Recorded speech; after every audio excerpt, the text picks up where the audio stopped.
ہیں رمضان سے متعلق۔ پہلا مسئلہ تو یہ ہے کہ بعض عوام حضرات پریشان ہوتے ہیں کہ روزے کی حالت میں انجیکشن لگوانا اس کی گنجائش ہے یا نہیں۔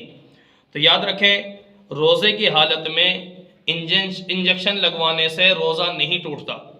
کیوں؟ روزہ ٹوٹتا ہے منہ کے ذریعے سے کسی چیز کا اندر لے جانا پیٹ تک، یا اللہ نہ کرے کسی کو مسئلہ بن جائے، آپریشن وغیرہ کی نوبت آ جاتی ہے، تو پیٹ کے اندر چیرا لگا کر آپریشن کے ذریعے سے کوئی چیز پہنچانا، تو پیٹ کے اندر کوئی چیز پہنچانے سے روزہ ٹوٹتا ہے۔ تو یہ انجیکشن ہے جو یہ انسان کے جسم میں لگتا ہے، ٹھیک ہے؟ تو یہ ایک راستہ وہ نہیں ہے جس راستے کے ذریعے سے وہ غذا یا وہ دوا پیٹ تک پہنچائی جائے، یہ پیٹ تک نہیں جا رہی، جسم کے اندر رک جاتی ہے۔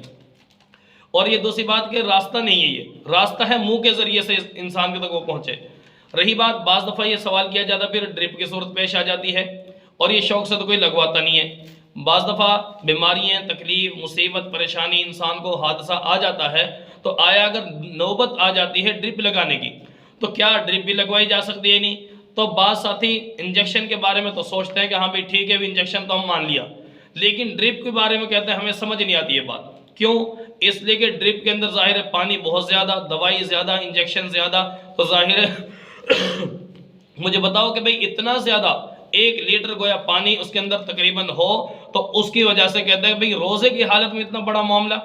تو مجھے یہ بتاؤ، انجیکشن بھی انسان کے جسم میں لگتا ہے، کھال کے ذریعے سے وہ اندر جا رہا ہے، اور وہی پانی، وہی دوائی، وہی ڈرپ کے اندر ہے، وہی چیز وہ سوئی کے ذریعے سے انسان کے جسم میں جا رہی ہے۔ تو اب رہی بات کہ روزہ توڑنے کے لیے ایک دانہ بھی کافی ہوتا ہے، ایک پلیٹ پورا کھانا بھی کافی۔ اگر روزہ ٹوٹنا ہوتا ایک دانے سے ٹوٹ جاتا، اور نہیں ٹوٹتا تو بھول کر کھانے سے، ایک پوری پلیٹ کھانے سے بھی نہیں ٹوٹتا۔ تو وہی کام ادھر ہے، اگر ٹوٹنا ہوتا ایک انجیکشن سے بھی ٹوٹ جاتا، اور اگر نہیں ٹوٹنا اس حکم سے تو پوری ڈرپ لگانے سے بھی کوئی مسئلہ نہیں ہے، اسے پریشان ہونے کی ضرورت نہیں ہے۔